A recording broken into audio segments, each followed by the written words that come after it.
ಅನಿವಾರ್ಯತೆ.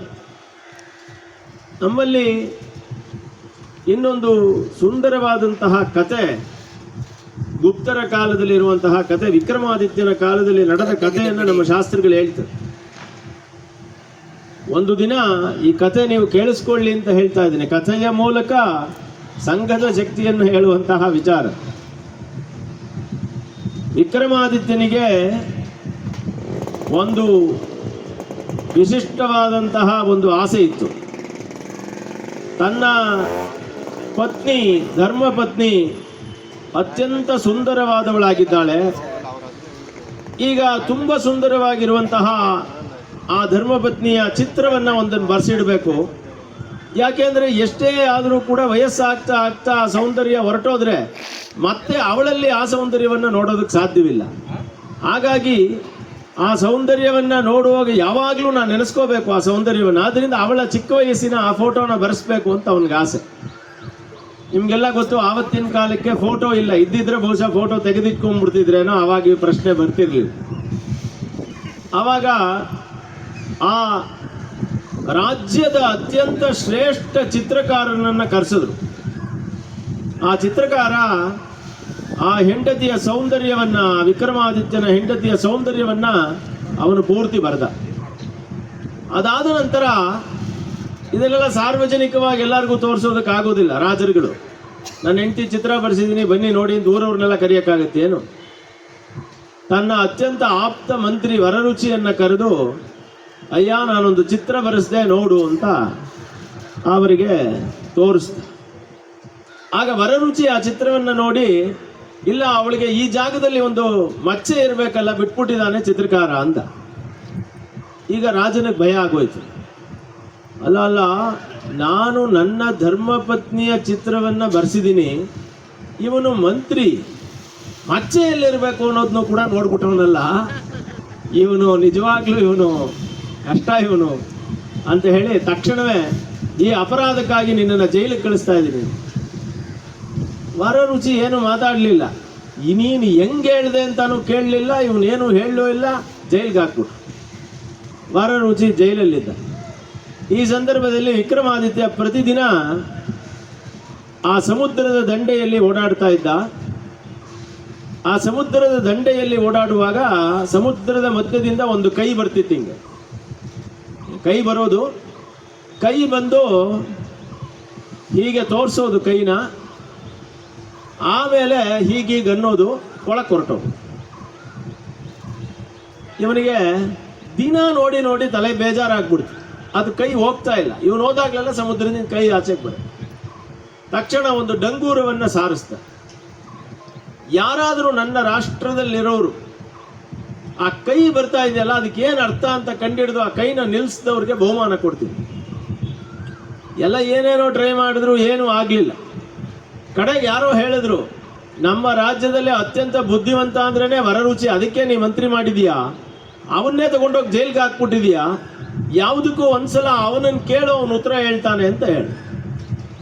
ಸರಿ, ಇವನು ಬಂಧನದಿಂದ ವರರುಚಿನ ಬಿಡಿಸ್ಬಿಟ್ಟು, ನಿನ್ನ ಅಪರಾಧ ನನ್ನ ಹೆಂಡತಿಲಿ ಮಚ್ಚೆ ಇರಬೇಕಿಂತ ಜಾಗದಲ್ಲಿ ಅಂತ ಹೇಳಿದೆ, ಅದು ಅಪರಾಧ ಅಂತ ನನಗನ್ನಿಸ್ತು. ಈ ಅಪರಾಧದಿಂದ ಮನ್ನಾ ಮಾಡಬೇಕಾದ್ರೆ ಇದಕ್ಕೇನು ಅರ್ಥ ಅಂತ ನೀನು ಹೇಳಬೇಕು ಅಂತ. ಆಯಿತು, ನನ್ನನ್ನು ಕರ್ಕೊಂಡೋಗಿ, ನಾನು ರಾಜನ ಸೇವೆಗೆ ಸದಾ ಸಿದ್ಧ, ನಾ ರಾಜನಿಗೆ ದ್ರೋಹ ಮಾಡೋವನಲ್ಲ, ಕರ್ಕೊಂಡೋಗಿ. ಇವನು ಸಮುದ್ರದ ಹತ್ರ ಬಂದ. ಸಮುದ್ರದ ಹತ್ರ ಬಂದು ಆ ಕೈ ಬಂತು, ಹಿಂಗಂತು. ತಕ್ಷಣ ವರರುಚಿ ಏನು ಮಾಡ್ದ, ಕೈ ಎತ್ಬಿಟ್ಟು ಹಿಂಗಂದ, ಆ ಕೈ ಮುಳುಗೋಯ್ತು, ಬರಲೇ ಇಲ್ಲ. ಅವನಿಗೆ ಆಶ್ಚರ್ಯ ಆಗ್ಬಿಡ್ತು ಮಹಾರಾಜನಿಗೆ. ಎಷ್ಟು ದಿನ ನಾನು ರಾಜ್ಯದಲ್ಲಿ ಎಂತೆಂಥವ್ರನ್ನೆಲ್ಲ ಕೇಳಿದೆ, ಹೇಳಲಿಲ್ಲ, ನೀನು ಅದು ಹಿಂಗಂತು, ನೀನು ಹಿಂಗಂದೆ, ಏನಿದು ಅಂತ. ಅದಕ್ಕೆ ವರರುಚಿ ಹೇಳ್ದ, ಅದು ಹೇಳ್ತಾ ಇತ್ತು ಕೈ ಹಿಂಗೆ ಬಂದು, ಇದು ಬಿಡಿ, ಒಗ್ಗಟ್ಟಾದರೆ ಏನು ಮಾಡೋಕ್ಕಾಗೋದಿಲ್ಲ. 5 ಜನ ಒಗ್ಗಟ್ಟಾದರೆ ಈ ಪ್ರಪಂಚದಲ್ಲಿ ಏನನ್ನ ಸಾಧಿಸೋಕ್ಕಾಗಲ್ಲ, ಎಲ್ಲ ಸಾಧಿಸೋಕ್ಕಾಗುತ್ತೆ ಅಂತ ಅದು ಹೇಳ್ತಿತ್ತು.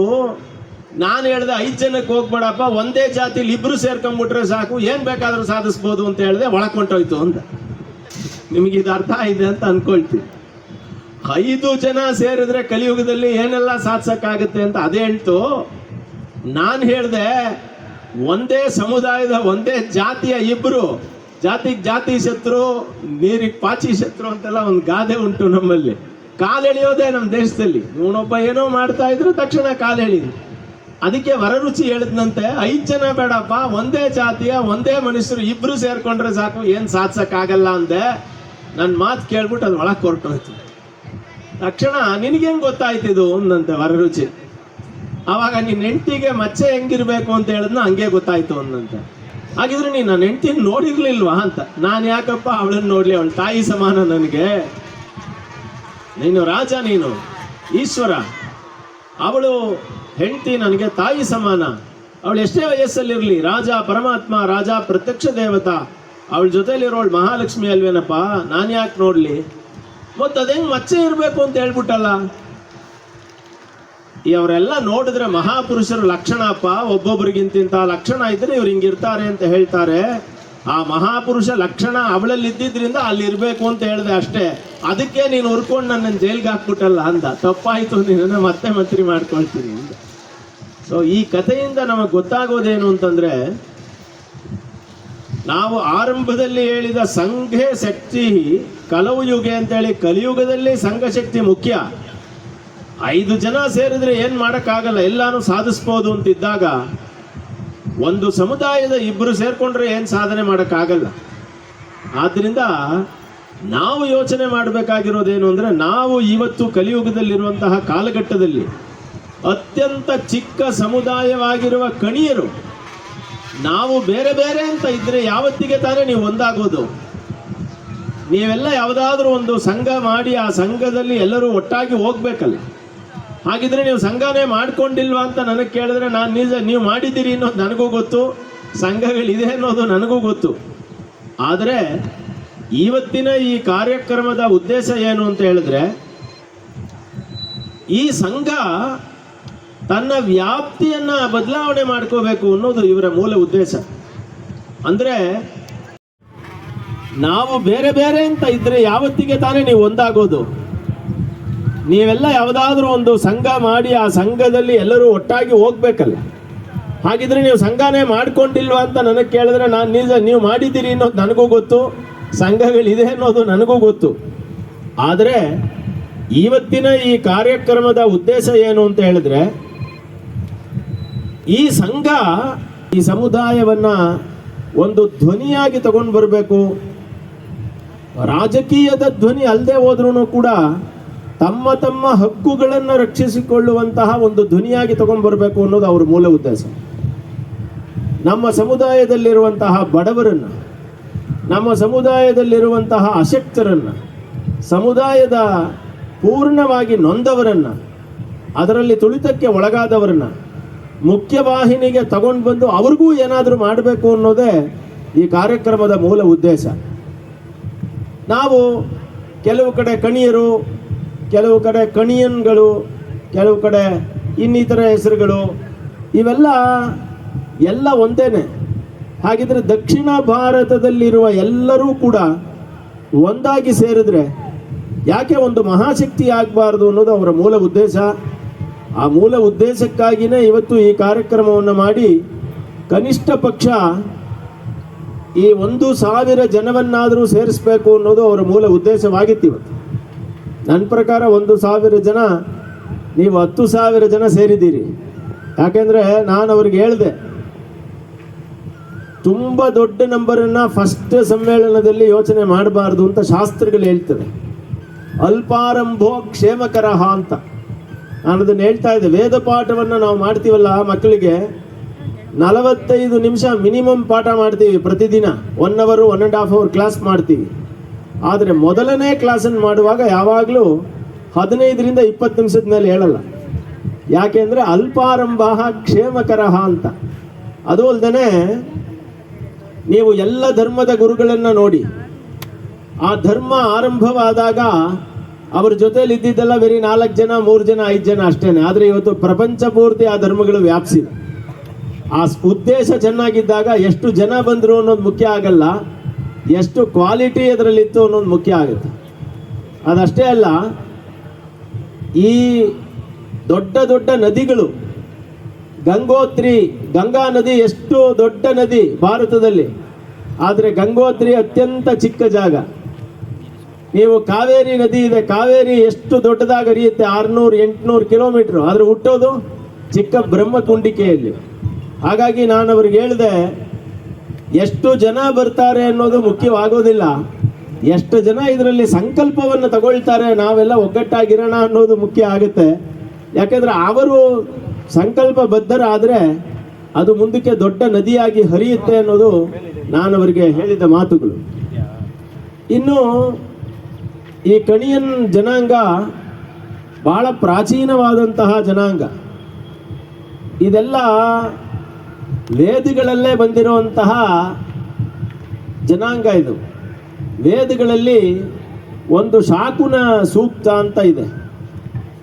ಶಕುನ ಸೂಕ್ತ ಅಂತ ಒಂದು, ಯಾವುದೇ ಒಳ್ಳೆಯ ಕೆಲಸಕ್ಕೆ ಹೋಗಬೇಕಾದಾಗ ಶಕುನಗಳನ್ನು ನೋಡಿಕೊಂಡು ಶಕುನ ಹೇಳೋರನ್ನ ಕೇಳಿ ಅವ್ರನ್ನ ಮೂಲಕ ಹೋಗುವಂಥ ವೇದಗಳಲ್ಲಿ ಶಕುನ ಸೂಕ್ತದಲ್ಲಿ ಹೇಳುತ್ತೆ. ಶಾಕುನ ಸೂಕ್ತಂ ಅಂತ ಇವತ್ತಿಗೂ ದೇವಾಲಯ ಕಟ್ಟಬೇಕಾದ್ರೆ, ಒಳ್ಳೆಯ ಪೂಜೆಗಳನ್ನು ಮಾಡಬೇಕಾದ್ರೆ ಶಕುನ ಸೂಕ್ತವನ್ನು ನಾವು ಪಠಿಸ್ತೀವಿ. ಆ ಶಕುನ ಸೂಕ್ತ ಹೆಂಗೆ ಅಂತ ಹೇಳಿದ್ರೆ ಅದನ್ನೇ ಕನ್ನಡದಲ್ಲಿ ಕಣಿ ಹೇಳೋದು ಅಂತ.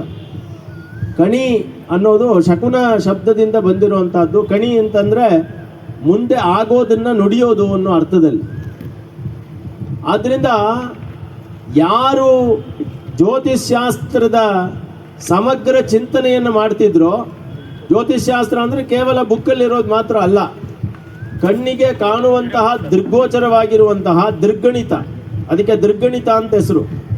ಕಣ್ಣಿಗೆ ಕಾಣುವಂತಹ ನಕ್ಷತ್ರಗಳು, ಗ್ರಹ ತಾರೆಗಳು ಮತ್ತು ಅದಕ್ಕೆ ಪೂರಕವಾದ ದೇಶಕಾಲ ವರ್ತಮಾನ ಮತ್ತು ಸಮಾಜದಲ್ಲಿ ಆಗ್ತಾ ಇರುವಂತಹ ಬದಲಾವಣೆಗಳು, ಅದರಲ್ಲಾಗುವ ಪಕ್ಷಿಗಳು, ಪ್ರಾಣಿಗಳು, ಇವುಗಳ ಚಲನವಲನಗಳು, ಇವನ್ನೆಲ್ಲ ಆಧರಿಸಿ ಸಮಗ್ರ ದೃಗ್ಗೋಚರ ದೃಗ್ಗಣಿತವಾದಂತಹ ಜ್ಯೋತಿಷ್ಯವನ್ನು ಹೇಳೋರೆ ಅವರು ಕಣಿಯರು.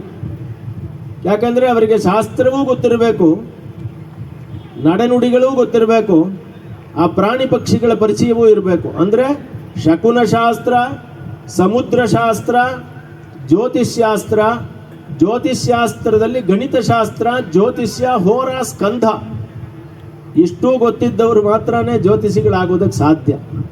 ಹಾಗಾಗಿ ಯಾವತ್ತಿಗೆ ಇದು ಒಂದು ಪ್ರಧಾನವಾದ ಕಸುಬಾಗಿತ್ತು.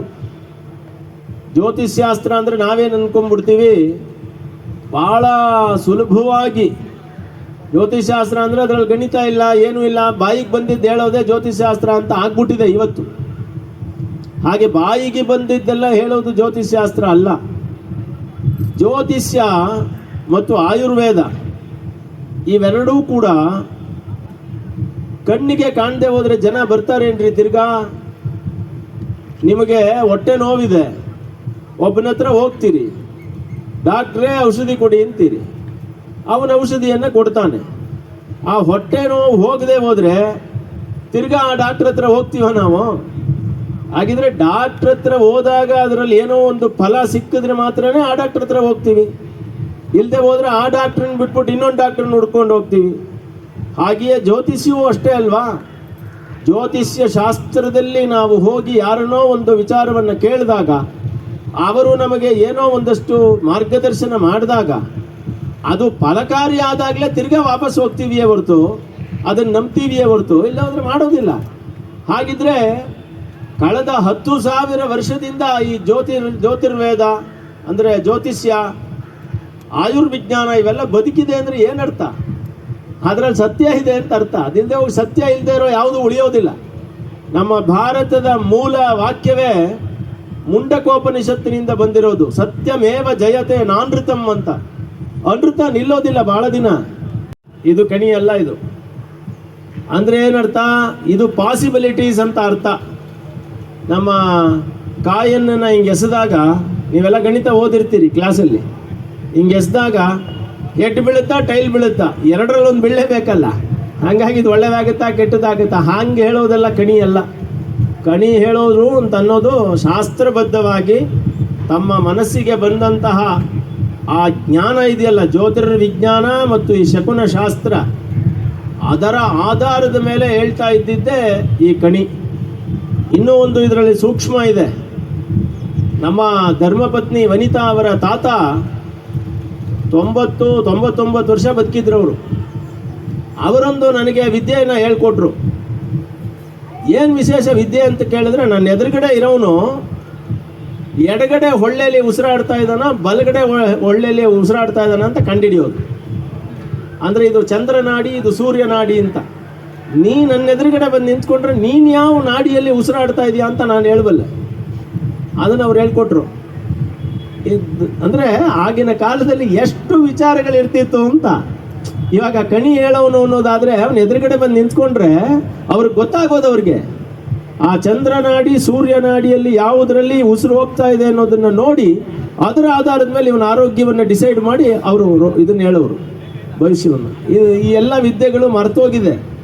ಕಣಿಯರಿಗೂ ಮರ್ತೋಗಿದೆ, ಎಲ್ರಿಗೂ ಮರ್ತೋಗಿದೆ ಇವಾಗ. ಹಾಗಾಗಿ ನಾವು ಹೊಟ್ಟೆಯ ಪಾಡಿಗಾಗಿ ಎಲ್ಲ ಬಂದ್ಬಿಟ್ವಿ.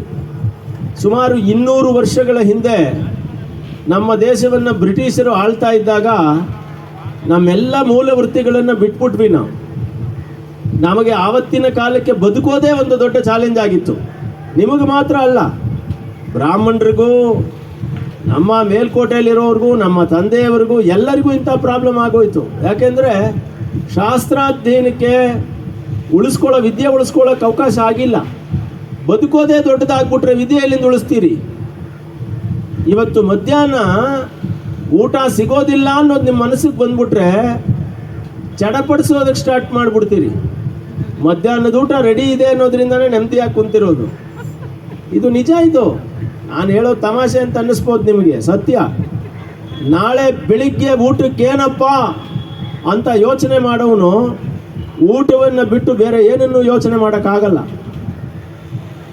ಊಟ ನನಗೆ ಕನ್ಫರ್ಮ್ ಆದರೆ ನಾನು ನಾಳೆ ಬೇರೆದ್ರ ಬಗ್ಗೆ ಯೋಚನೆ ಮಾಡ್ಬೋದು. ಹಾಗೆ ಒಂದು ಕಾಲದಲ್ಲಿ ಇಡೀ ನಮ್ಮ ದೇಶ ಬಡತನ, ಕ್ಷಾಮ, ಆ ದೌರ್ಜನ್ಯಕ್ಕೆ ಸಿಗಾಕೊಂಡು ಎಲ್ಲವನ್ನೂ ಮರೆತುಬಿಟ್ರು. ಹಾಗಾಗಿ ಇವಾಗ ನಾವೇನು ಮಾಡಬೇಕು ಅಂದರೆ, ನಮ್ಮ ಸಮುದಾಯದ ಮೂಲ ಪುರುಷರು ಏನಾದರೂ ಬರೆದಿಟ್ಟಿದ್ರೆ ಅದರ ಮೂಲಗಳನ್ನು ತೆಗೆದು ಅದರ ಪ್ರಕಟಣೆ, ಅದರ ಸಂರಕ್ಷಣೆ, ನಮ್ಮಲ್ಲಿ ಹಿರಿಯರು ಯಾರೆಲ್ಲ ತಿಳ್ಕೊಂಡಿರ್ತಾರಲ್ಲ ನಮ್ಮ ಸಂಸ್ಕೃತಿ ಪರಂಪರೆ, ಅದರ ಸಂರಕ್ಷಣೆ, ಇದನ್ನೆಲ್ಲ ಮಾಡದೆ ಹೋದರೆ ನೀವು ಏನನ್ನು ಉಳಿಸೋಕ್ಕಾಗೋದಿಲ್ಲ. ಸೊ ಹಾಗಾಗಿ ಇದನ್ನೆಲ್ಲ ಮಾಡಬೇಕು ಅಂತಾನೆ ಇದ್ರದ್ದು ಆಸೆಯಿಂದ ಈ ಸಮುದಾಯವನ್ನು ಕಟ್ಟಬೇಕು ಅಂತ ಹೊರಟಿರೋದೇ ಗಿರೀಶ್ ಅವರ ಆಸೆ. ಅದಕ್ಕಾಗಿಯೇ ನಾವಿಲ್ಲಿ ಸೇರಿರೋದು. ಇದು ಮೂಲ ಆಶಯ. ಆಮೇಲೆ ಕೆಲವರೆಲ್ಲ ಸಮುದಾಯಗಳನ್ನು ಕಟ್ಟುವಾಗ ಕೆಲವು ವಿಚಾರಗಳನ್ನು ಹೇಳ್ತಾರೆ. ಅವ್ರಿಗೇನೋ ಪ್ರಯೋಜನ ಆಯಿತು, ಏನೋ ದುಡ್ಡು ಬಂತು, ಏನೋ ಕಾಸು ಬಂತು ಅಂತ. ಇದೆಲ್ಲ ನಿಮ್ಮ ಭ್ರಮೆ. ಎಷ್ಟೇ ದುಡ್ಡು ಮಾಡೋಕ್ಕೆ ಹೋದ್ರೂ ದುಡ್ಡು ಮಾಡೋಕ್ಕಾಗಲ್ಲ. ದುಡ್ಡು ಮಾಡಿದ್ರೂ ಸಮುದಾಯಕ್ಕಾಗಿ ದುಡಿಬೇಕಾಗ್ತದೆ. ಸಮುದಾಯದ ನಾಯಕರಾಗ್ಬಿಟ್ಟಾದ್ಮೇಲೆ ನೀವು ತಪ್ಪಿಸ್ಕೊಳ್ಳೋಕ್ಕಾಗಲ್ಲ. ಇವಾಗ ನನ್ನನ್ನೇ ನೀವು ನೋಡೋದಾದರೆ ರಾತ್ರಿ 12 ಗಂಟೆ ಆದರೂ ಮಲಗೋಕ್ಕಾಗಲ್ಲ. ಯಾರೋ ಒಬ್ಬರು ದಿನ ಕರಿತಾನೆ ಇರ್ತಾರೆ. ನಾವು ಯಾವುದನ್ನು ಮುಚ್ಚಿಡೋದಕ್ಕಾಗಲ್ಲ ಸಮಾಜದಲ್ಲಿ. ಸೊ ಹಾಗಾಗಿ ನಾವು ಆ ಎಲ್ಲ ಚಿಂತನೆಗಳನ್ನು ಬಿಟ್ಟು ನಾವು ಅವರಿಗೆ ಕೈ ಜೋಡಿಸ್ಬೇಕು, ಸಪೋರ್ಟ್ ಮಾಡಬೇಕು. ಆಗಲೇ ಏನಾದರೂ ಮಾಡೋದಕ್ಕೆ ಸಾಧ್ಯ. ಈಗ ಅವರು BJP ಸೆಂಟ್ರಲಲ್ಲಿ ಇಲ್ಲ ಕೆಲವರೆಲ್ಲ ಹೇಳ್ತಾರೆ ನನ್ನ ಕೈಯಲ್ಲಿ ದುಡ್ಡಿಲ್ಲ ನಾನೇನು ಕೊಡಲಿ ಅಂತ. ನನ್ನ ಕೈಲೇನು, ಮನುಷ್ಯನ ಒಳ್ಳೆಯ ಯೋಚನೆಗಳಿದೆಯಲ್ಲ ಅದು ಇದ್ದರೆ ಸಾಕು. ಆ ಯೋಚನೆಗಳೇ ಒಳ್ಳೇದು ಮಾಡಿಸ್ಬಿಡ್ತದೆ. ನಾನು ಮೇಲ್ಕೋಟೆಯಲ್ಲಿದ್ದಾಗ ಚಿಕ್ಕ ವಯಸ್ಸಲ್ಲಿ ಭಾಳ ಜನ ಮೇಲ್ಕೋಟೆಯಿಂದ ಕಷ್ಟಪಡೋರು. ಮೇಲ್ಕೋಟೆ ಟು ಜಟ್ನಳ್ಳಿ ಹೋಗಬೇಕು ಅಂದರೆ 7 ಕಿಲೋಮೀಟ್ರ್ ಬಸ್ ಇಲ್ಲ, ಕಾರ್ ಇಲ್ಲ, ಏನೂ ಇಲ್ಲ, ನಡ್ಕೊಂಡು ಹೋಗ್ತಾ ಇದ್ದು. ಯಾರಿಗಾದ್ರೂ ಗರ್ಭಿಣಿಯರಾಗ್ಬಿಟ್ರೆ ಅರ್ಜೆಂಟಿಗೆ ಏನೂ ಸಿಗ್ತಾನೂ ಇರಲಿಲ್ಲ. ನಾನು ಅವಾಗೆಲ್ಲ ಯೋಚನೆ ಮಾಡುವೆ, ಯಾರಾದರೂ ಒಂದು ವೆಹಿಕಲ್ನ ನಾನೇ ಯೋಚನೆ ಮಾಡ್ತಿದ್ದೆ. ಇಲ್ಲೆಲ್ಲಾದರೂ ಹೋಗಿ ಬೆಂಗಳೂರಲ್ಲಿ 2nd hand, 3rd hand, 4th hand matador ಆದರೂ ತೊಗೊಂಬಂದು ನಾವೇ ಓಡಿಸ್ಬೇಕು ಇದನ್ನು ಮೇಲ್ಕೋಟೆ ಟು ಜಟ್ನಳ್ಳಿ ಅಂತ. ನಾವು ಆ ಥರ ಒಂದು ವಾರ 15 ದಿನ ಯೋಚನೆ ಮಾಡಿದ್ವಿ. ಒಂದು ದಿನ ಬಸ್ ಸ್ಟ್ಯಾಂಡ್ ಹತ್ರ ಬಂದು ನೋಡ್ತೀನಿ, ಆಗಲೇ ಒಂದು ಮೆಟಡೋರ್ ಬಂದು ನಿಂತಿದೆ. ಆಶ್ಚರ್ಯ ಆಗ್ಬಿಡ್ತು ನನಗೆ. ಆವಾಗ ನಾವು ಅಂದ್ಕೊಂಡ್ವಿ, ಸಮಾಜದಲ್ಲಿ ಒಳ್ಳೆಯ ಚಿಂತನೆಗಳನ್ನು ಮಾಡ್ತಾ ಇದ್ರೆ ಆ ಪರಮಾತ್ಮ ಇನ್ನೆಲ್ಲೋ ಇನ್ಯಾರ ಮನಸ್ಸಲ್ಲೋ ಅದೇ ಚಿಂತನೆನ ಉತ್ಪತ್ತಿ ಮಾಡ್ತಾನೆ. ಇದು ದೊಡ್ಡ ವಿಷಯ. ಇದು ನಿಮ್ಗೆ ಹೇಳಿದ್ರೆ ಎಷ್ಟು ಅರ್ಥ ಆಗುತ್ತೋ ಇಲ್ವೋ ಗೊತ್ತಿಲ್ಲ. ನಿಮಗೆ ಆಗದೇ ಇರುವ ಒಳ್ಳೆಯ ಚಿಂತನೆಯನ್ನು ನೀವು ಮಾಡಿ, ಪರಮಾತ್ಮ ಇನ್ಯಾರ್ದೋ ಮನಸ್ಸಲ್ಲಿ ಅದೇ ಚಿಂತನೆಯನ್ನು ಉತ್ಪತ್ತಿ ಮಾಡಿ ಅಲ್ಲಿ ಆ ಕೆಲಸ ಮಾಡಿಸ್ತಾನೆ. ಇದು ಅತ್ಯಂತ ದೊಡ್ಡ ವೇದಾಂತದ ವಿಚಾರ. ಇದು ಮುಖ್ಯವಾದದ್ದು. ಇನ್ನು ಈ ಸಮುದಾಯ ಏನು ಮಾಡ್ತಾ ಇದ್ರು ಆರಂಭದಲ್ಲಿ ಅಂತ ಕೇಳಿದ್ರೆ, ಕಣಿಯನ್ ಸಮುದಾಯದವರೆಲ್ಲರೂ ಜ್ಯೋತಿಷ್ಯ, ಆಮೇಲೆ ಸಿದ್ಧೌಷಧ, ಆಯುರ್ವೇದ ಅಂದರೆ ಗಿಡಮೂಲಿಕೆಗಳನ್ನು ಕಂಡಿಡಿದು ಔಷಧಿಗಳನ್ನು ಕೊಡ್ತಾ ಇದ್ರು. ಇವತ್ತಿಗೂ ಬಹಳ ಜನ ಅದನ್ನು ಉಳಿಸ್ಕೊಂಡಿದ್ದಾರೆ. ನಮ್ಮ ಹಿರಿಯರು ಇಲ್ಲೇ ಬಂದಿದ್ದಾರೆ, ಅವರೆಲ್ಲ ಉಳಿಸ್ಕೊಂಡಿದ್ದಾರೆ. ನಾನು ಟಿ ನರಸೀಪುರದಲ್ಲಿ ನಮ್ಮ ಸಮುದಾಯದ ಒಂದು ಕಾರ್ಯಕ್ರಮದಲ್ಲಿ ಪಾಲ್ಗೊಂಡಿದ್ದೆ. ಆಗ ಅಲ್ಲಿ ಅವ್ರು ಹೇಳಿದ್ರು ನನಗೆ, ಇವತ್ತಿಗೂ ಅನೇಕ ರೋಗಗಳಿಗೆ ಅವರು ಔಷಧವನ್ನು ಕೊಡ್ತಾ ಇದ್ದಾರೆ. ಲಿವರ್ ಪ್ರಾಬ್ಲಮ್ಸು, ಈ ಸರ್ಪಸುತ್ತು, ಆಮೇಲೆ ಚರ್ಮ ರೋಗ, ಇವಕ್ಕೆಲ್ಲ ಅವರು ರೋಗ ಕೊಡ್ತಾರೆ. ಸಾವಿರಾರು ಜನ ಅವ್ರ ಮನೆ ಮುಂದೆ ನಿಂತ್ಕೊಳ್ತಾರೆ. ವಾಸಿಯಾಗದೆ ಹೋದರೆ ಯಾರಾದರೂ ನೀವು ದಿನ ಫೇಸ್ಬುಕ್ಕಲ್ಲಿ, ಇನ್ಸ್ಟಾಗ್ರಾಮಲ್ಲಿ, ರೀಲ್ಸಲ್ಲಿ ಬಿಡ್ಬೋದು ನೀವು ಎಲ್ಲವನ್ನೂ ಗುಣಪಡಿಸಿದ್ದೀನಿ ಅಂತ. ಜನ ನಂಬಿಡ್ತಾರಾ? ಜನ ಯಾವತ್ತೂ ನೀವು ಯಾವ ರೀಲ್ಸು ಬಿಡಬೇಡಿ. ಕರೆಕ್ಟಾಗಿ ನೀವು ಅವರ ಮಾತು ಇಲ್ಲೆಲ್ಲೋ ಹೋಗಿದ್ದೆ ವಾಸಿ ಆಗಲಿ ಅಂತ ಜನ ಹೇಳ್ತಾ ಹೋಗಲಿ, ಅಲ್ಲಿ ಜನ ಬಂದ್ಬಿಡ್ತಾರೆ. ಯಾಕೆಂದರೆ ಜನಕ್ಕೆ ಈ ಮೋಹ, ಈ ರೀಲ್ಸ್ ನೋಡಿದ್ರು ಇವಾಗ ಜನಕ್ಕೆ ಅರ್ಥ ಆಗ್ಬಿಟ್ಟಿದೆ. ಯಾವುದು ಸತ್ಯ ಯಾವುದು ಅಸತ್ಯ ಅನ್ನೋದೆಲ್ಲ ಭ್ರಮೆ ಅನ್ನೋದು ಗೊತ್ತಾಗಿದೆ. ಅವ್ರು ಒಂದೇ ನಿಮಿಷದಲ್ಲಿ ಹಿಂಗೆ ತಳ್ಬಿಟ್ಟು ಮುಂದ್ಗಡೆ ನೋಡ್ತಾ ಇರ್ತಾರೆ ಹೋಗು ಅಂತ.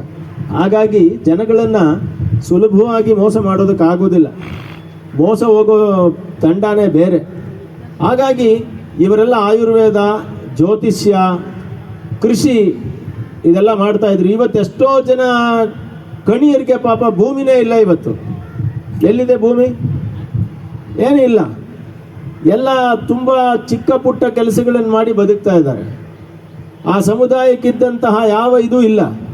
ಸೊ ಈ ಸಮುದಾಯ ಹೇಗಾದರೂ ಮಾಡಿ ಆ ಎಲ್ಲ ರೂಢಿಗತವಾದಂತಹ ವಿಚಾರಗಳನ್ನು ಪ್ರೋತ್ಸಾಹ ಮಾಡಬೇಕು. ಅವರಿಗೆ ಅದಕ್ಕೇನಾದರೂ ಸರ್ಕಾರದಿಂದ ಅನುಮತಿಗಳನ್ನು ಕೊಡಿಸ್ಬೇಕು. ಈ ತಮಿಳುನಾಡಲ್ಲಿ ಸಿದ್ಧೌಷಧ ಅಂತಿದೆ, ಸಿದ್ಧರು ಅಂತಿದ್ದಾರೆ. ಆ ಸಿದ್ಧ ಔಷಧಗಳಿಗೆ ಅನುಮತಿಯನ್ನು ಕೊಟ್ಟಿದ್ದಾರೆ. ಹಾಗೆಯೇ ನಮ್ಮ ಪಾರಂಪರಿಕ ಈ ಔಷಧ ವಿಜ್ಞಾನಕ್ಕೆ ಈಗ ಜಗತ್ತಿನಾದ್ಯಂತ ಮಾನ್ಯತೆ ಇದೆ. ಅದನ್ನೇನಾದರೂ ಅವ್ರಿಗೆ ಸರ್ವೈವಲ್ ಆಗೋದಕ್ಕೆ ಏನಾದರೂ ಸರ್ಕಾರದ ಸ್ಕೀಮ್ಗಳನ್ನು ಮಾಡಬೇಕು.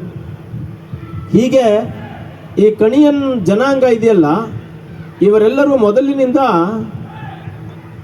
ಶ್ರೀ ವಿಶಿಷ್ಟಾದ್ವೈತ ಸಿದ್ಧಾಂತ ಶ್ರೀ ರಾಮಾನುಜ ಸಂಪ್ರದಾಯವನ್ನು ಒಪ್ಕೊಂಬಂದಿರು. ಏನಕ್ಕೆ ರಾಮಾನುಜ ಸಂಪ್ರದಾಯವನ್ನು ಒಪ್ಕೊಂಬಂದರು ಅನ್ನೋದು ಕೂಡ ಒಂದು ವಿಶಿಷ್ಟವಾದ ಸಂಗತಿ. ನಮ್ಮ ಭಾರತದಲ್ಲಿ ಹುಟ್ಟಿದ ಯಾವುದೇ ಸಂತರು ಕೂಡ ಅನೇಕ ವಿಚಾರಗಳನ್ನು ಹೇಳಿದ್ದಾರೆ. ಆದರೆ ಯಾವುದೇ ಜಾತಿ ಭೇದವಿಲ್ಲದೆ, ಲಿಂಗ ಭೇದವಿಲ್ಲದೆ, ವಯಸ್ಸಿನ ತಾರತಮ್ಯವಿಲ್ಲದೆ, ಪ್ರದೇಶದ ಭೇದವಿಲ್ಲದೆ ಎಲ್ಲರಿಗೂ ಮೋಕ್ಷ ಸಿಗುತ್ತೆ ಅಂತ ಹೇಳಿದವರು ರಾಮಾನುಜರು ಒಬ್ಬರೇ, ಬೇರೆ ಯಾರೂ ಇಲ್ಲ. ನಿಮಗೇನಾದರೂ ಅದರಲ್ಲಿ ವ್ಯತ್ಯಾಸಗಳಿದ್ದರೆ ನೀವು ಬಂದು ನನ್ನ ಹತ್ರ ಕುಳಿತುಕೋಬೋದು, ಶಾಸ್ತ್ರಾರ್ಥವಾಗಿ ಬೇಕಾದರೂ ಚರ್ಚೆಗಳನ್ನು ಮಾಡ್ಬೋದು. ಯಾಕಂದರೆ ರಾಮಾನುಜ ಸಿದ್ಧಾಂತದಲ್ಲಿ ಹುಡುಗರಿಗೂ ಮೋಕ್ಷ ಉಂಟು, ಹುಡುಗಿರಿಗೂ ಮೋಕ್ಷ ಉಂಟು. ಹುಡುಗ ಮೇಲೆ ಹುಡುಗಿ ಕೆಳಗೆ ಇಲ್ಲ, ಎಲ್ಲರೂ ದೇವರ ಮುಂದೆ ಸಮಾನರು. ಅವರಿಗೆ ಜಾತಿ ಮತ ಭೇದವಿಲ್ಲದೆ ಭಕ್ತಿ ಮತ್ತು ಪ್ರಪತ್ತಿ, ಆ ಭಕ್ತಿ ಮತ್ತು ಪ್ರಪತ್ತಿಯನ್ನು ಮಾಡಿದ್ರೆ ಸಾಕು ಮೋಕ್ಷ ಉಂಟು ಅಂತ ಸಾಧನೆ ಮಾಡಿದವರು ರಾಮಾನುಜರು. 4 ಪ್ರಸಂಗಗಳನ್ನು ಹೇಳ್ತಾರೆ. ಆ 4 ಪ್ರಸಂಗಗಳನ್ನು ಹೇಳಿ ರಾಮಾನುಜರು ಹೇಳ್ತಾರೆ, ಇದಕ್ಕೆ ಉತ್ತರ ಕೊಡಿ ಅಂತ ಕೇಳ್ತಾರೆ. ಮೊದಲನೇದಾಗಿ ಪ್ರಹ್ಲಾದ ಎಷ್ಟು ವಯಸ್ಸಾಗಿತ್ತು ಅವನಿಗೆ? 8 ವರ್ಷ ವಯಸ್ಸಾಗಿತ್ತು. ಎಷ್ಟು ವೇದ ಕಲ್ತಿದ್ದ? ಎಷ್ಟು ಶಾಸ್ತ್ರ ಕಲ್ತಿದ್ದ? ಕಲಿಯಕ್ಕೆ ಕಳಿಸಿದ್ರು ಆವಾಗ ತಾನೆ. ಆದರೆ ಪರಮಾತ್ಮ ಅವನಿಗೆ ಪ್ರತ್ಯಕ್ಷ ಆದ. ಅಂದರೆ ವೇದ ಧರ್ಮ ಶಾಸ್ತ್ರ ಕಲ್ತಿರ್ಲಿಲ್ಲ, ಅವನು ಕಲಿಯಕ್ಕೆ ಹೋಗಿದ್ದ. ಆದರೆ ಭಕ್ತಿಯಿಂದ ಪರಮಾತ್ಮ ಬಂದ. ದ್ರೌಪದಿ ಇವರು ಜೂಜಾಟದಲ್ಲಿ ದ್ರೌಪದಿಯನ್ನು ಸೋತ್ಬಿಟ್ರು. ಅಲ್ಲಿ ಬರ್ತದೆ ಏಕವಸ್ತ್ರಾಂ ಅಧೋ ನೀವೀಂ. ಆ ದ್ರೌಪದಿ ಎಂತಹ ಸ್ಥಾನದಲ್ಲಿದ್ಲು ಅಂದರೆ ಆವಾಗ ಅವಳು ಇನ್ನೂ ಪೀರಿಯಡ್ಸಲ್ಲಿದ್ಲು, ಏಕವಸ್ತ್ರದಲ್ಲಿದ್ಲು, ರಜಸ್ವಲೆಯಾಗಿದ್ಲು. ಅಂತಹ ಸಂದರ್ಭದಲ್ಲಿ ಅವಳನ್ನು ಸಭೆಗೆ ಎಳ್ಕೊಂಬಂದಾಗ ಮುಟ್ಟಾಗಿದ್ಲು ಅಂತ ನೋಡಲಿಲ್ಲ, ಅಸುರ ಬಾಲಕ ಹುಡುಗ ಅವನಿಗೇನು ಗೊತ್ತಿಲ್ಲ ಅಂತ ನೋಡಲಿಲ್ಲ, ರಾಕ್ಷಸ ಅಂತ ನೋಡಲಿಲ್ಲ, ಕಪಿ ಅಂತ ನೋಡಲಿಲ್ಲ. ದೇವರು ಎಲ್ಲರನ್ನೂ ಕಾಪಾಡ್ದ. ಹಾಗಾಗಿ ಯಾರು ದೇವರ ಹತ್ರ ಭಕ್ತಿ ಮತ್ತು ಶರಣಾಗತಿಯನ್ನು ಮಾಡ್ತಾರೋ ಅವರಿಗೆ ಭಗವಂತ ಒಲಿತಾನೆ ಅನ್ನೋದನ್ನು ರಾಮಾನುಜರು ಹೇಳ್ತಾ ಎಲ್ಲ ಜಾತಿಯ ಜನಾಂಗದವರಿಗೂ ಕೂಡ ಮಂತ್ರೋಪದೇಶ, ಶಂಖಚಕ್ರ ಮುದ್ರೆ, ನಾಮ ಇದನ್ನು ಕೊಟ್ಟರು ಎಲ್ಲರಿಗೂ. ಯಾವುದಾದ್ರೂ ಸಿದ್ಧಾಂತದಲ್ಲಿ ಹುಡುಗಿಯರಿಗೂ ದೀಕ್ಷೆ, ಹುಡುಗಿಯರಿಗೂ ಮಂತ್ರೋಪದೇಶ ಅನ್ನೋದೇನಾದರೂ ಇದ್ದರೆ ಅದ್ರ ರಾಮಾನುಜ ಸಿದ್ಧಾಂತದಲ್ಲಿ ಮಾತ್ರ ಅನ್ನೋದನ್ನು ನೀವು ಮರಿಬೇಡಿ. ಸೊ ಹಾಗಾಗಿ ಕಣಿಯನ್ ಜನಾಂಗದವರು ರಾಮಾನುಜರು ತಮಿಳುನಾಡಿನಿಂದ ಕರ್ನಾಟಕಕ್ಕೆ ಬರುವಾಗ ಆ ಕಾಡಿನಲ್ಲಿ ರಾಮಾನುಜರು ನಡ್ಕೊಂಡು ಬರುವಾಗ ರಾಮಾನುಜರನ್ನು ರಕ್ಷಣೆ ಮಾಡಿ ಕರ್ಕೊಂಡ್ಬಂದಂತಹ 52 ಕುಟುಂಬಗಳು 50 ಮೇಲ್ಕೋಟೆಯಲ್ಲಿ ಇದ್ದಾರಲ್ಲ, ಅವರ ಜೊತೆಯಲ್ಲಿ ಬಂದವರೆಲ್ಲ ಈ ಕಾಡಿನ ಮಧ್ಯದಲ್ಲಿ ಗಿಡಮೂಲಿಕೆಗಳನ್ನು ಸಂಗ್ರಹಿಸ್ತಾ ಇದ್ದಂತಹ ಕಣಿಯನ್ ಜನಾಂಗ ರಾಮಾನುಜರ ಜೊತೆಯಲ್ಲಿ ಅವರಿಗೆಲ್ಲ ಔಷಧಿಯನ್ನು ಕೊಟ್ಟು ರಕ್ಷಣೆ ಮಾಡ್ಕೊಂಡ್ಬಂದರು. ಆದ್ದರಿಂದಲೇ ಆವತ್ತಿನಿಂದಲೇ ಇವತ್ತು ನೀವು ನೋಡಿ ತಮಿಳುನಾಡಿನ ಕೊಯಂಬತ್ತೂರು, ಆಮೇಲೆ ಈ ಗುಂಡ್ಲುಪೇಟೆ, ಹೆಗ್ಗಡದೇವನ ಕೋಟೆ ಅದೆಲ್ಲ ಕಾಡಿನ ಪ್ರದೇಶಗಳು, ಕೊಳ್ಳೇಗಾಲ ಇದೆಲ್ಲ ಮಲೆಮಹದೇಶ್ವರ ಬೆಟ್ಟದ ಇಲ್ಲೇನೇ ಜಾಸ್ತಿ ಇರೋದು. ಕಣಿಯನ್ ಜನಾಂಗ ಇಲ್ಲಿ ಜಾಸ್ತಿ ಆಗೋದಕ್ಕೂ ಕಾರಣ ಏನು ಅಂದರೆ ಈ ಜಾಗದಲ್ಲೇ ರಾಮಾನುಜರ ಪ್ರವೇಶ ಆಗಿತ್ತು. ಸೊ ಹೀಗೆ ಕಣಿಯನ್ ಜನಾಂಗಕ್ಕೂ ರಾಮಾನುಜ ಸಂಪ್ರದಾಯಕ್ಕೂ ಅವಿನಾಭಾವ ಸಂಬಂಧ ಇದೆ. ನಮ್ಮ ಇಲ್ಲಿ ಲೋಕೇಶ್ ಬಂದಿದ್ದ ಎಲ್ಲೋಟೋದ್ನೋ ಗೊತ್ತಿಲ್ಲ. ಲೋಕೇಶು ರೀಸೆಂಟಾಗಿ PhD ಮಾಡ್ದ ಮಂಗಳೂರು, ನಿಮ್ಮ ಜನಾಂಗದವನು, ನಮ್ಮ ಹುಡುಗ. ಎಲ್ಲೋದವನು ಲೋಕೇಶು? ಎಲ್ಲೋ ಹೋಗಿರ್ಬೇಕು. ಅವರು ನಾನು ಅವ್ರಿಗೆ ಅದನ್ನು ಹೇಳಿದ್ದೆ ನಾನು. ಹೀಗೆ ಈ ನಲ್ಲಾನ್ ಚಕ್ರವರ್ತಿ ಅನ್ನುವಂತಹ ಆ ಏನು ರಾಮಾನುಜರ ಆ ಬಂತಲ್ಲ, ರಾಮಾನುಜರು ತಮಿಳುನಾಡಿನಿಂದ, ಆವಾಗೆಲ್ಲ ಕಣಿಯನ್ ಜನಾಂಗ ಅಲ್ಲಿ ಇದ್ರು ಅನ್ನೋದಕ್ಕೆ ಸಾಕ್ಷಿಗಳಿವೆ. ಸೊ ಹೀಗೆ ಒಂದು ಜನಾಂಗ ಸಾವಿರಾರು ವರ್ಷಗಳಿಂದ ಜನರಿಗೆ ಉಪಕಾರವನ್ನು ಮಾಡ್ತಾ ಬಂದಿರುವಂತಹ ಒಂದು ಜನಾಂಗ ಅದು ಕಣಿಯನ್ ಜನಾಂಗ. ಆದರೆ ಇವತ್ತು ಕಣಿಯನ್ ಜನಾಂಗವೇ ಕಷ್ಟದಲ್ಲಿದೆ ಅನ್ನುವಾಗ ಅದನ್ನು ಮೇಲೆತ್ತುವ, ಅದನ್ನು ಬಲಪಡಿಸುವ, ದೃಢಪಡಿಸುವ ಸಂಕಲ್ಪ ಯಾರ ಕೈಯಲ್ಲಿದೆ ಅಂದರೆ ನಿಮ್ಮ ಕೈಯಲ್ಲೇ ಇದೆ. ಸೊ ನೀವೆಲ್ಲ ಒಟ್ಟಾಗಿ ಸೇರಬೇಕು. ಈ ರಾಮಾನುಜ ಸಂಪ್ರದಾಯವನ್ನೂ ಸೇರಿದಂಗೆ ಭಕ್ತಿ ಪಂಥವನ್ನು ನೀವು ಒಪ್ಕೊಂಡಿದ್ದೀರಿ. ಜಾತಿ ಮತ ಭೇದವಿಲ್ಲದ ಭಕ್ತಿ ಪಂಥವನ್ನು ಒಪ್ಕೊಂಡು ನೀವೆಲ್ಲ ಒಂದು ಕೈಯಾಗಿರಬೇಕು ಅನ್ನುವಂತಹ ಮಾತುಗಳನ್ನು ನಾನಿವತ್ತು ಇಲ್ಲಿ ಹೇಳ್ತೀನಿ. ಮುಖ್ಯವಾಗಿ ರಾಮಾನುಜ ಸಿದ್ಧಾಂತದಲ್ಲಿ 5 ವಿಚಾರಗಳನ್ನು ಹೇಳ್ತಾರೆ. ಒಂದು ನಾಮಧಾರಣೆ, ಇನ್ನೊಂದು ರಾಮಾನುಜ ದಾಸ ಅಂತ ಕರ್ಕೊಳ್ಳೋದು, ಶಂಖಚಕ್ರ ಮುದ್ರೆ ಮತ್ತು ಭಗವಂತನ ನಾಮದ ಉಪದೇಶ ಮಾಡಿಕೊಂಡು ಜಪಿಸುವಂಥದ್ದು. ಬಟ್ ನಮ್ಮಲ್ಲಿ ಇವತ್ತೇನಾಗಿದೆ, ಯುವ ಸಮುದಾಯ ಇದೆಲ್ಲ ಸಂಸ್ಕಾರಗಳನ್ನು ಬಿಟ್ಬಿಟ್ಟಿದೆ. ಯಾವಾಗ ಸಂಸ್ಕಾರವನ್ನು ಬಿಟ್ಬಿಡ್ತೀವೋ ಆವಾಗ ಬಲ ಕಮ್ಮಿ ಆಗುತ್ತೆ. ಹಾಗಾಗಿ ನೀವೆಲ್ಲ ಇನ್ನೊಂದು ಕಾರ್ಯಕ್ರಮವನ್ನು ಆಯೋಜನೆ ಮಾಡಿ ದಯವಿಟ್ಟು ನೀವೆಲ್ಲ ಶಂಖಚಕ್ರ ಮುದ್ರೆಗಳು, ನಾಮಧಾರಣೆ, ಮಂತ್ರೋಪದೇಶವನ್ನು ಪಡ್ಕೊಂಡು ಈ ಜೀವನವನ್ನು ಸಾರ್ಥಕ ಮಾಡ್ಕೊಳ್ಳಿ ಅನ್ನೋದು ನನ್ನ ಅಭಿಪ್ರಾಯ. ನಿಮಗೆ ಆಸಕ್ತಿ ಇಲ್ಲದೆ ಹೋದರೆ ಬಿಟ್ಬಿಡ್ಬೋದು, ಆಸಕ್ತಿ ಇರೋರು ಅದನ್ನು ಬಳಸ್ಕೋಬೋದು. ಅದನ್ನು ಮಾಡಿಕೊಂಡ್ರೆ ನಿಮ್ಮ ಜನಾಂಗಗಳು, ನಿಮ್ಮ ಆತ್ಮೋದ್ಧಾರನೂ ಆಗುತ್ತೆ, ಸಮಾಜದ ಉದ್ಧಾರವೂ ಆಗುತ್ತೆ ಅಂತ ಹೇಳ್ತಾ ಈ ಕಾರ್ಯಕ್ರಮಕ್ಕೆ ಭಾಳ ಜನ ಮಹಾತ್ಮರು ಬಂದಿದ್ದೀರಿ. ಎಲ್ಲರ ಹೆಸರನ್ನು ನಾನು ಇಲ್ಲಿ ಹೇಳೋಕ್ಕಾಗೋದಿಲ್ಲ. ನನ್ನ ಜೊತೆಯಲ್ಲಿ ಮೇಡಮು ಕೂಡ ಬಂದ್ಬಿಟ್ರು, ಟೈಮ್ ಆಯಿತು ನಿಲ್ಲಿಸಿ ಅಂತ. ಹಾಗಾಗಿ ಯಾಕಂದ್ರೆ ಊಟಕ್ಕೆ ಲೇಟ್ ಆಗ್ತಾ ಇದೆ, ಬಿಸಿಲು ಬೇರೆ. ನನ್ನ ಮೊಬೈಲ್ ಹೇಳ್ತಾ ಇತ್ತು ಬಿಸಿ ಆಗಿದ್ದೀನಿ, ನನ್ನನ್ನು ತಂಪು ಮಾಡು ಅಂತ ಹೇಳ್ತಾ ಇತ್ತು. ನಾನು ಆಮೇಲೆ ಮೊಬೈಲ್ಗೆ ಬಿಸಿ ಆಗಿದೆಯಲ್ಲ, ನಾನೆಷ್ಟು ಬಿಸಿ ಆಗಿರ್ಬೋದು ಅಂತ ಯೋಚನೆ ಮಾಡಲಿಲ್ವಲ್ಲ ಅಂದೆ. ಆ ಮೊಬೈಲಲ್ಲಿ ಒಂದು ಆ್ಯಪ್ ಇಟ್ಟಿದ್ದಾರೆ, ನಿಮಗೆಲ್ಲ ಮೊಬೈಲ್ ಗೊತ್ತಿರ್ಬೋದು. ಬೆಂಕಿ ಹತ್ರ ಜಾಸ್ತಿ ತೊಗೊಂಡು ಹೋದರೆ ಅಥವಾ ಬಿಸಿಲಲ್ಲಿ ಜಾಸ್ತಿ ಇದ್ದರೆ ಸ್ಮಾರ್ಟ್ ಫೋನ್ಗಳು ಹೇಳ್ತವೆ, it is too hot please cool me ಅಂತ ಬರುತ್ತೆ. ಅಂದರೆ ಕೂಲ್ ಇರೋ ಹಿಂಗೆ ನಮ್ಮ ಶರೀರವೂ ಕೂಡ ಎಷ್ಟು ಹಾಟ್ ಆಗಿದೆ ಅಂತ ನಮ್ಗೆ ಅರ್ಥ ಆಗುತ್ತೆ. ಸೂರ್ಯನ ಪ್ರಖರ ಕಿರಣಗಳು ಇವತ್ತು ನಿಮ್ಮನ್ನು ಬಾಧಿಸ್ತಾ ಇದೆ. ಅತ್ಯಂತ ಸುಂದರವಾದ ಕಾರ್ಯಕ್ರಮ ಇದು. ನೀವು ಅತ್ಯಂತ ಜನ ಸೇರಿದ್ದೀರಿ. ಇಲ್ಲಿ ಮಹಾತ್ಮರು ಭಾಳ ಜನ ಇದ್ದೀರಿ ನೀವು. ನಮ್ಮ ಜ್ಯೋತಿಷ್ಯವನ್ನು ಇವತ್ತಿಗೂ ಪ್ರಾಕ್ಟೀಸ್ ಮಾಡ್ತಾ ಇರುವಂಥ ನಾಗರತ್ನಮ್ಮ ಅವರಿದ್ದಾರೆ. ಹಾಗೇನೆ ನಮ್ಮ ತಾವು ಒಂದು ಸಲ ಎದ್ದು ನಿಂತ್ಕೊಂಡ್ರೆ ಎಲ್ಲ ಜನ ತಮ್ಮನ್ನು ನೋಡಲಿ ಅಂತ ನನ್ನ ಆಸೆ. ಇವರಿಬ್ಬರು ಕೂಡ ಆಯ್ತು ಇವರಿಬ್ಬರು ಕೂಡ ಇವತ್ತಿಗೂ ಆ ಸಂಪ್ರದಾಯವನ್ನು ಫಾಲೋ ಮಾಡ್ತಾ ಇದ್ದು ನೀವು ಅವರ ಹಣೆಯನ್ನು ನೋಡ್ಬೋದು, ತಿರುನಾಮವನ್ನು ಧರಿಸಿದ್ದಾರೆ. ಅಷ್ಟೇ ಅಲ್ಲದೆ ಅವರು ಜ್ಯೋತಿಷ್ಯ ಮತ್ತು ವೈದ್ಯ ಎರಡನ್ನೂ ಅವರು ಪ್ರಾಕ್ಟೀಸ್ ಮಾಡ್ತಾ ಇದ್ದಾರೆ. ನಮಗೆ ಇಂಥವ್ರನ್ನ ನೋಡಿದಾಗ ಸಂತೋಷ ಆಗುತ್ತೆ. ಇನ್ನೂ ಇಲ್ಲಿರ್ಬೋದು ನಮ್ಮ ಭರತನಾಟ್ಯವನ್ನು ಮಾಡಿದಂತಹ ಹುಡುಗ, ನಾನು ನಿಜವಾಗ್ಲೂ ನನಗೆ ಸಂತೋಷ ಆಯಿತು. ಅತ್ಯದ್ಭುತವಾಗಿ ಭರತನಾಟ್ಯವನ್ನು ಮಾಡಿದ್ರು. ಅವರು ನಮ್ಮ ಬದ್ರಿ ಭೂಷಣ್ ಅಂತ ಅವರ ಶಿಷ್ಯರು. ನಾನು 2017ರಲ್ಲಿ ಧನುರ್ದಾಸ ವೈಭವ ಅಂತ ಒಂದು ಡ್ಯಾನ್ಸ್ ಡ್ರಾಮಾನ ಆಯೋಜನೆ ಮಾಡಿ ಅದಕ್ಕೆ ಒಂದು ಸ್ಕ್ರಿಪ್ಟ್ ಎಲ್ಲ ಕೊಟ್ಟಿದ್ವಿ. ಆ ಡ್ಯಾನ್ಸ್ ಡ್ರಾಮಾದಲ್ಲಿ ಧನುರ್ದಾಸದ ವೈಭವ ಎಷ್ಟು ಪ್ರಸಿದ್ಧಿ ಆಯಿತು ಅಂದರೆ ಅದು ಇಡೀ ಭರತಖಂಡದಲ್ಲೆಲ್ಲ ಪ್ರಸಿದ್ಧಿ ಆಯಿತು. TTDನಲ್ಲಿ ಮಧುರೈನಲ್ಲಿ ಎಲ್ಲ ಪ್ರದರ್ಶನ ಮಾಡಿದ್ರು, ಮೈಸೂರಲ್ಲಿ. ಅದರಲ್ಲಿ ಕೂಡ ಅವರು ಪಾರ್ಟ್ ತಗೊಂಡಿದ್ರು. ಧನುರ್ದಾಸ ವೈಭವದಲ್ಲಿ ಅವರು ಪಾರ್ಟ್ ಮಾಡಿದರು. ನಿಮ್ಮ ಹುಡುಗ ಅವರು ನೋಡಿ, ಆ ಕೀರ್ತಿ ವಿದ್ಯೆ ಬಂದ್ಬಿಟ್ರೆ ಎಲ್ಲಿಗೆ ಬೇಕಾದರೂ ಹೋಗ್ಬೋದು ಅಂತ ಲಿಮಿಟ್ ಇಲ್ಲ. ಅದೇ ಥರ ನಮ್ಮ ಸಂಗೀತಗಾರರು 5 ಜನ ಇದ್ರು ಇವತ್ತು. ಭಾಳ ಚೆನ್ನಾಗಿ ಅವರು ಹಾಡಿದ್ರು. ಅವರು ಇರುವ ಸಮಯದಲ್ಲೇ ಪಾಪ ಸಂಗೀತವನ್ನು ಉಣಬಡಿಸಿದ್ರು ನಮಗೆ. ಯಾಕೆಂದರೆ ಸಂಗೀತ ಸಾಹಿತ್ಯ ವಿಹೀನ ಪಶು ಅಂತ. ಯಾರಿಗೆ ಸಂಗೀತವೂ ಸಾಹಿತ್ಯವೂ ಎರಡೂ ಗೊತ್ತಿಲ್ವೋ ಅವರಿಗೂ ಹಸುಗಳಿಗೂ ಏನೂ ವ್ಯತ್ಯಾಸ ಇಲ್ಲ ಅಂತ. ಹಾಗಾಗಿ ಜೀವನದಲ್ಲಿ ಸಂಗೀತ ಸಾಹಿತ್ಯ ಬೇಕು, ಅದನ್ನು ಕೂಡ ಮಾಡಿದ್ದಾರೆ. ಹಾಗಿದ್ರೆ ಸಮುದಾಯ ಮೇಲಕ್ಕೆ ಬರಬೇಕಾದ್ರೆ ನಮ್ಮ ಕಲೆ ನಮ್ಮ ವಿದ್ಯೆನ ಮೇಲಕ್ಕೆ ತಂದ್ರೇ ನಾವು ಮೇಲಕ್ಕೆ ಬರೋಕ್ಕೆ ಸಾಧ್ಯ. ಈ ಕಾರ್ಯಕ್ರಮ ಇವತ್ತು ಅತ್ಯಂತ ಯಶಸ್ವಿಯಾಗಿ ಮೂಡಿ ಬಂತು.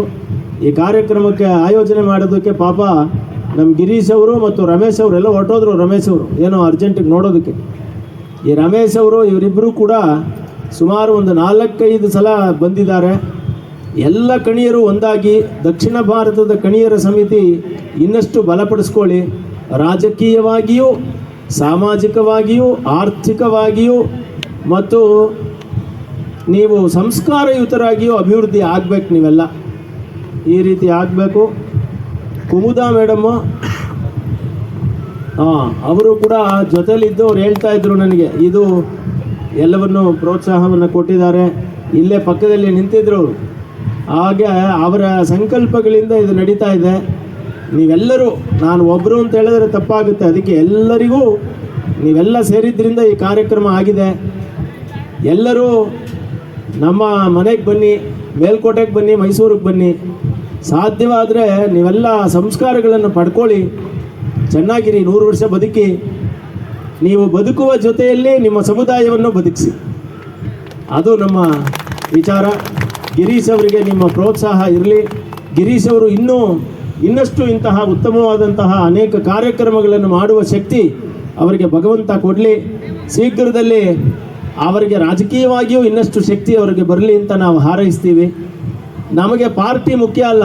ನಾನು ನಿಜ ಹೇಳಬೇಕು ಅಂದರೆ ನಮ್ಮ ಮನೇಲಿ ಬಂದು ನೋಡಿ ನೀವು, ನಮಗೆ ಇವಾಗ ಕಾಂಗ್ರೆಸ್ ಪಾರ್ಟಿಯಲ್ಲಿರುವಂತಹ ಸುಮಾರು 30, ನಾನು ಹೇಳ್ತಾ ಇದ್ದೆ, 30 ಶಾಸಕರು ನಮ್ಮ ಮನೆಗೆ ಇವತ್ತಿಗೂ ಬರೋರು ನಮ್ಮ ಅತ್ಯಂತ ಆಪ್ತರು. ಹಾಗಾಗಿ ರಾಜಕೀಯ ಅನ್ನೋದು ಅದು ಅವರ ವಿಚಾರವೇ ಹೊರತು ಅದಕ್ಕೆ ಹೊರತಾದದ್ದು ಸಮುದಾಯಗಳ ಉದ್ಧಾರ. ಹಾಗಾಗಿ BJPನೋ JDSೋ ಕಾಂಗ್ರೆಸ್ಸೋ ಅಥವಾ ಇನ್ನೊಂದು ಪಾರ್ಟಿನೋ ಸಮುದಾಯವನ್ನು ಮರಿಬಾರ್ದು, ಸಮುದಾಯದ ಬಡವರನ್ನು ಮರಿಬಾರ್ದು. ಸಮುದಾಯಕ್ಕೆ ಒಳ್ಳೇದು ಮಾಡಬೇಕು, ಸಂಸ್ಕಾರವನ್ನು ಮೇಲೆತ್ತಿಡಿಬೇಕು. ಹಿಂದೂ ಧರ್ಮ ಬದುಕಿದ್ರೆ ಭಾರತ ಬದುಕುತ್ತೆ, ಭಾರತ ಬದುಕಿದ್ರೆ ಪ್ರಪಂಚ ಬದುಕುತ್ತೆ.